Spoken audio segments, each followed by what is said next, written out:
Thanks for joining us at Right On Replicas, where we're proud to bring you the best scale model kit reviews on the planet. This review covers the 2017 release of Revell's 1/32nd scale UNSC Warthog from the Halo video game series. This kit is a skill level 1 snap tight under the Build and Play series and has lights and sounds. There's 53 parts that are pre-finished, and the kit comes with 3 crew figures. It includes a sticker sheet for insignias and the vehicle and dash instrument. The instructions are very detailed in book format. The build-up is straightforward and can be assembled in a day without adding detailing. But we're going to show you how to get started if you want to enhance the look of this for your display shelf. When you're done, it's about 8 inches long, 4 inches wide, and 6 inches high. Now we'll subdue the lights and show you some of those action sounds and lights.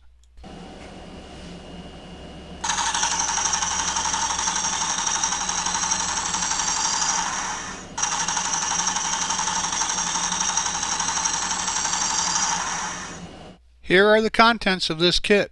Some people would call this an open box review. I opened the box and there was all the parts. You can see them about 10 seconds. But we're going to use some Model Master liquid cement for most of the construction here. Occasionally we'll use some clear glue or some super glue for strength. For the most part though, always remember to follow the manufacturer's safety and use guidelines when using any of the products seen or mentioned here in the review. Here are the stickers for this kit. As you can see, they're fairly nondescript military types, but that's just what you'd expect from the Halo military science fiction series. Construction begins with the chassis, and if you're building the kit just out of the box, you can pass over the painting portions here, but I painted the coils of the springs steel colored and then inserted the springs into the chassis pan. They only go one way, so there's a notch to accept it, so you can't get that wrong. Next, we can assemble the front suspension, the top and the bottom, by snapping the suspension springs into the slots and the suspension hooks into the chassis, and then the suspension just snaps together. The rear suspension is built in the same fashion, but just with a separate section in the back. To give the chassis a little bit of definition, I added some black wash to it, and that's just a 50-50 mix of flat black paint and thinner that you brush on, and then you can rub it off with flat panels and just let it soak into the recesses for definition of those pieces. Now we'll install the interior tub into the chassis pan, and the floor is washed once again with some black wash, and then add the console with sticker 7 and the seats into the interior tub. Detail the console with some black paint on the shifter and control mechanisms. Now we can add the detail stickers to the interior, and there's going to be, stickers 1 through 6. So look at the locations in the instructions, or look at this guide pictorial here, so that you can apply those into place now. Snap the steering column or wheel into place now, and then go ahead and snap the body into the chassis pan. The body is now snapped into place on the chassis pan. It goes straight on, and the receivers are pretty positive there. So get out the roll bar from the kit's box there, and then snap it into place into the seats that are in the interior. So now we can add some more stickers here, and we'll place stickers 9 on both sides of the hood, 13 on both sides of the fenders, 10 on both of the rear fenders, and 12 on the drive fender. So go ahead and get these pieces out of the kit. The roll bar and the windshield frame is assembled, and then assembled and installed. Now add the windshield, and sticker number 8 goes on the green part of the windshield frame. Paint the wire steel and hook copper on the winch, and then install the winch to the front of the car and add the wire and hook to the winch. Grab these pieces from the kit, and now the toolbox and the gas tanks are mounted on the rear of the vehicle in place there. Grab the Nerf Bars or bumperettes out of the kit box there, and go ahead and add those to the body at this time. The tires in the kit are actually directional, and as most directional tires, the point of the V of the tread would hit the ground first going forward. So be careful and mount the rims in the tires and add the pins into the rims. And then I use some black wash to kind of dirty up the rims, and make sure that you mount the tires, two tires each the same way. And then I decided to make this look like it was run in the dirt, and so I used a little clear glue and some base material of dirt. In this case, it was medium sand that I got from the Army Painter product line. And then I painted the glue onto the tread and rolled the tire in the sand, coating the tread with some of that sand for a well-used look. Now just snap the tires into place in the appropriate locations using the instructions as a guide.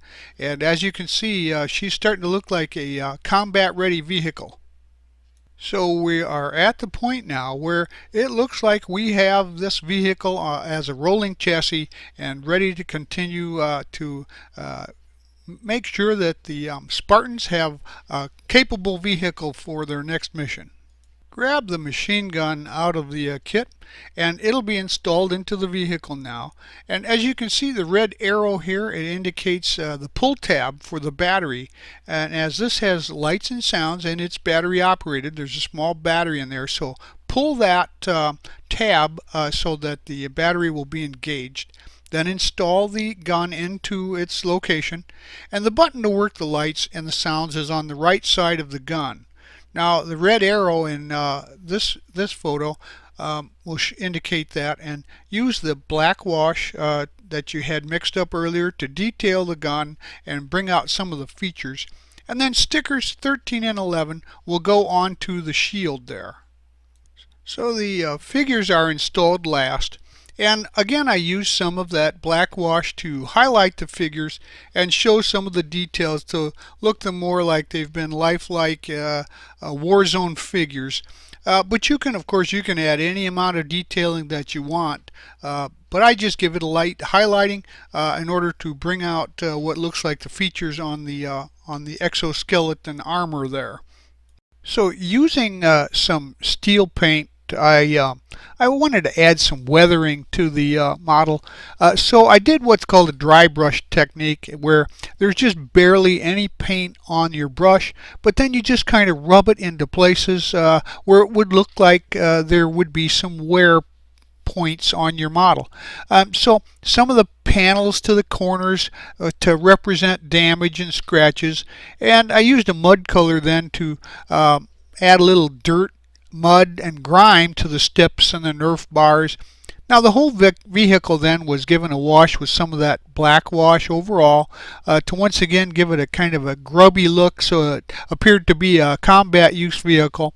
And all of these are just ways to give your kit a used and detailed look for a little more realism. Now, these are just starter points. You could do a lot of detailing to this and really make it stand out, but these are just some ideas to get things started if you intend to enhance the look of your display. Well, there you have it.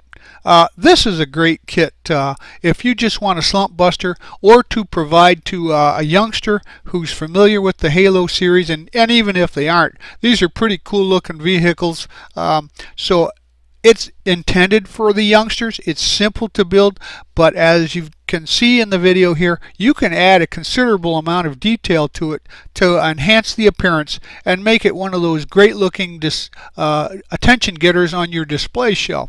So it was easy to build, simple and fast, and everything snaps together perfectly, and it will help the beginner learn how to put together models, and the intermediate builder to learn how to do some detailing for the weathering, etc.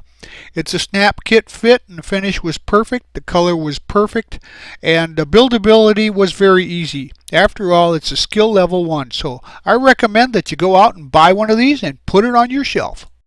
We hope you like this premium step-by-step model kit review, and so that you don't miss any more, please subscribe to our YouTube channel. But you can always find us on Facebook and always at our website, www.rightonreplicas.com. Thanks!